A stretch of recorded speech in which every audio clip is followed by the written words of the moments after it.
The Basic Education Portfolio Committee is satisfied that KZN is ready to reopen schools, but it still says that there are areas of concern such as learner transport and unfilled teacher vacancies.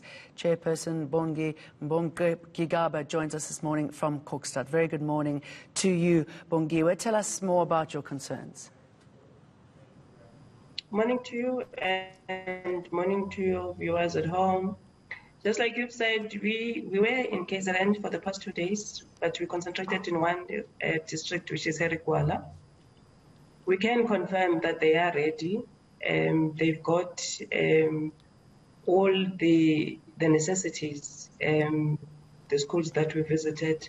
But of course, there are just few issues of concerns that we have raised. The issue of learner transport, which they've got a lot of learners on their waiting list. Yes, so can I just jump in there? I mean, that's been a long ongoing issue, hasn't it? I mean, what is the problem in addressing that there? What's holding it back? The problem is that they don't have enough money to be able to accommodate everybody.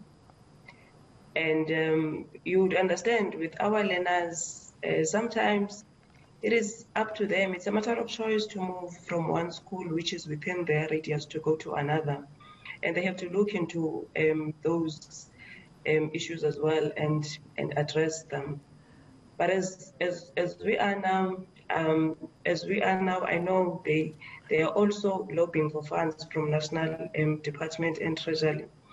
And that's what as well we said, probably it's a matter that we would have to raise in the National Assembly as well.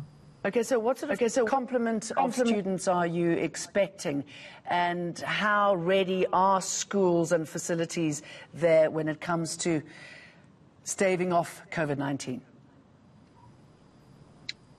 From what we have seen, they have in all their schools, and I think it's work that they have started when COVID started last year, they have marked your social distances. They have put at table your chairs and desk the way they should be put at, and trying to observe the issue of social distancing. Each class has got sanitizers.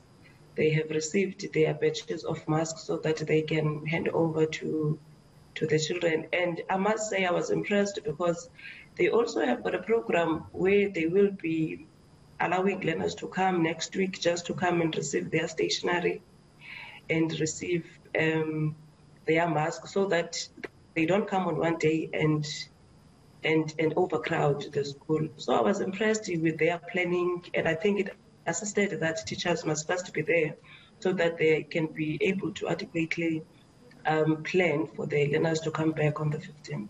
And did you get a sense of how much of a catch-up is needed, how students who haven't been able to access any sort of social media or the internet, what they need to do to get in line? Where we were mostly, because we were in Umzimkhulu, you know, there are issues of connectivity, and that's what actually we were discussing. There are issues of connectivity, which means you can't decide, even if you've got money to buy them, tablets or computers, you can't just decide to go online. You have to get power to do that. They don't have. So the only way there to teach is a teacher standing in front of the learners, making sure that that's the only type of education now they can get. So they are behind for 2 weeks, like we know.